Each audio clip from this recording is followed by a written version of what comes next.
You asked for it, and your wish is my command. Today I'm sharing 10 spring crochet patterns that are just as classy as any knitting pattern. Hello, and welcome to Bla Bla Black Sheep, a weekly yarny podcast where I, Sarah Korth of SEK Handmade, talk about whatever you want me to talk about.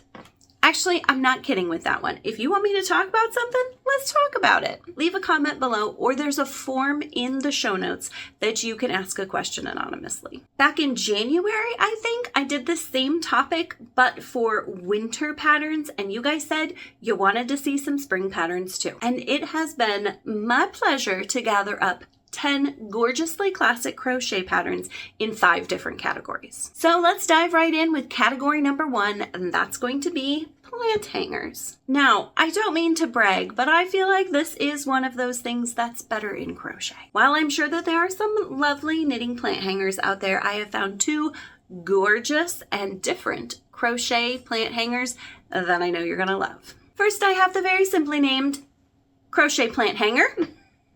And that is by Jennifer Reynard. This pattern uses a worsted weight yarn, which most of us have laying about in our stash, so it would be a great stash buster. It has a really gorgeous top piece to it that I just think is stunning and looks a lot like macrame. I have tried macrame. Macrame is harder than it looks, so if you can mimic macrame in crochet, you have sold me.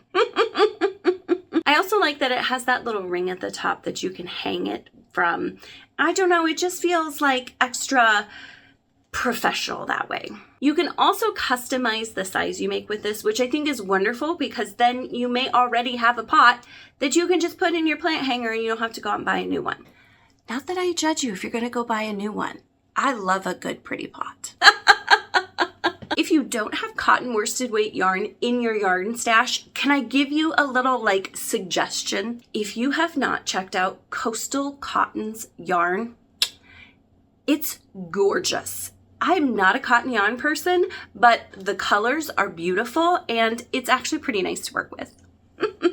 The second plant hanger I have for you is the Frank and Frederick plant hanger. I love that there are 2 of them in this pattern and that they each have their own little name. This pattern is by Veronica Longquist. I also love this one because it's worked up in bulky weight yarn. So if you're looking for a quick project, this would be really great. Also perfect for a quick little spring birthday gift. As I said before, it has 2 styles, an open one and this one with a cute little ruffle. And it also has a really cute hanger to hang it from.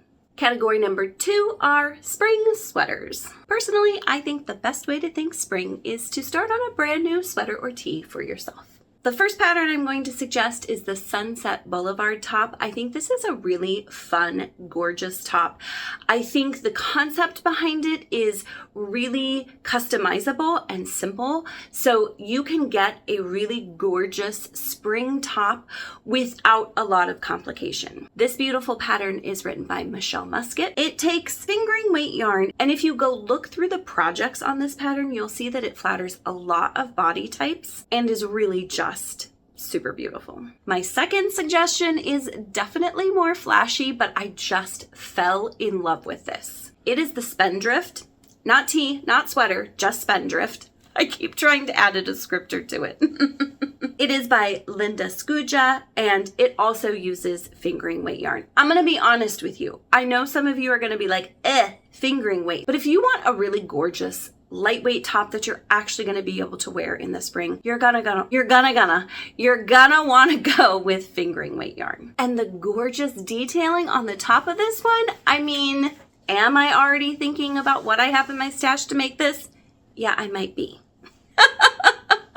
My third category is bags. There are lots of really fun bags out there, and again, I think a nice crocheted bag maybe wins a little over a knitted bag. So I poured through lots of suggestions and these are the 2 I've come up with. The first bag is one of my patterns and it's the Wayland bag. This is one of my most popular bag patterns and I have to tell you, if you're looking at that and thinking, too complicated for me, it is not. You can totally make this pattern and I think it's a great spring project because you can make that smaller one on the go as you're out for spring sports or running around with your kids, or even just sitting outside enjoying the warmer weather. The other thing is, if you make a few of these, you will be ready to go to organize your life this summer. I don't know about you, but I have several travels planned this summer, and I'm going to need lots of little bags like this to help me stay organized while I travel. The second bag I'm going to suggest is the Riviera bag. Is this not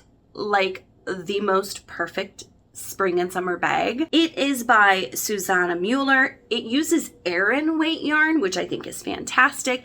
And it also suggests a raffia yarn for this. If you haven't tried raffia, frankly, neither have I, but it seems like a really fun fiber to try, especially in the spring. And this amazing texture looks gorgeous in every color I've seen it in. I think you're really gonna love this bag. Our next category is home decor. I think adding something handmade to your home decor is a great way to spruce up your house in the spring, and I have two really great suggestions. If you're looking for something a little more simple and customizable, might I suggest the Nema Table Runner. This is one of my patterns. It uses gorgeous Malabrigo cotton yarn. It's super customizable and really repetitive, so this would be a really relaxing spring project, but also a beautiful addition to any table. This next one I might be suggesting because I've always wanted to make one of these, and I'm still contemplating it. I have for you the Sunlit Spring Mandala by Kim Baker. It's just amazing. I feel like a mandala hung in a circle frame like this is like the modern version of the doily. My great grandmas made lots of gorgeous crochet doilies, but being able to put them in a frame and hang them on a wall just really brings it into a more modern feel and allows you to really show it off instead of having it laying hidden on a side table somewhere. It is obviously gorgeous in white, but Kim also shares it in this beautiful gradient, which looks fabulous. And if you really want to lean into the spring feel, go ahead and make it like this one with a yellow center and white around the edge, and it looks like a daisy. How fun.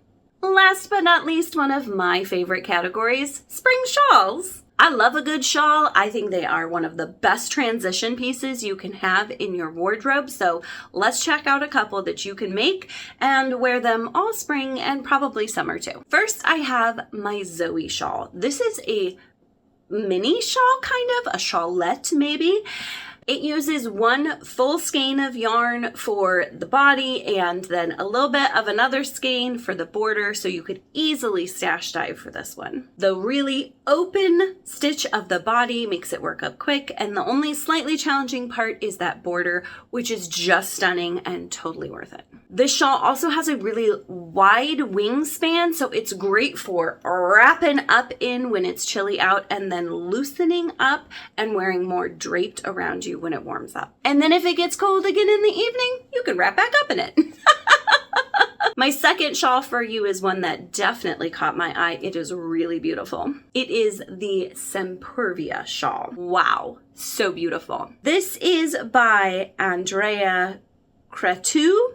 It is a fingering weight project. I'll admit to you, this is definitely more complicated than the Zoe shawl, but I feel like well worth the effort for this stunning finished project. It obviously looks great in a gradient cake. I may or may not have a couple of those laying around that have been waiting for the perfect project. Man, I need more time to crochet because this would be perfect for it. Today, I am wearing a gorgeous spring shawl as well. This is my Poppy shawl. As you can see, it has a really beautiful striped open pattern throughout the body and then another really gorgeous border to it, just like the Zoe shawl. They are part of my sister's collection, which also includes the Flossie shawl. All of them have a similar border like this, but are each slightly different, much like sisters. And not to pat myself on the back too hard here, but they all three are really great spring shawls. This stunning yarn is by Creo. And you can see the little speckles of yarn in the light blue and light gray colors here that match the hot pink. I really enjoy Crochet yarn. She's a Chicago yarn dyer, I believe. So links to all of this in the show notes. Go check her out and give her some support. I'm wearing my earrings by Aquarius Encounters. These are a little piece of stained glass. You can see how it's iridescent. They are really beautiful to wear. I just love them a lot. Just a couple quick announcements. March, welcome. It is the 2nd year anniversary of the Bla Bla Black Sheep podcast. Tomorrow I'm coming out with 2 sheep-inspired patterns in honor of the 2-year anniversary. So if you're watching this on Wednesday, go ahead and sign up for my emails to get the very best discount code tomorrow when they're released. And then be sure you come back next week because that will be our 100th episode and I have a very fun and special surprise for you there. I hope that today's pattern roundup inspired you to find a new spring project that you're ready to dive into and appreciate spring with your crochet. Thank you so much for joining me today. I would love it if you would like this video, subscribe, turn on notifications so you don't miss out on next week's 100th episode. Leave a comment below if there is a spring pattern that you would love to share with us. I would love to check it out, and I'm sure everyone else would too. Thank you so much for joining me this week. We'll see you right back here next week. Have an amazing week, and happy crafting!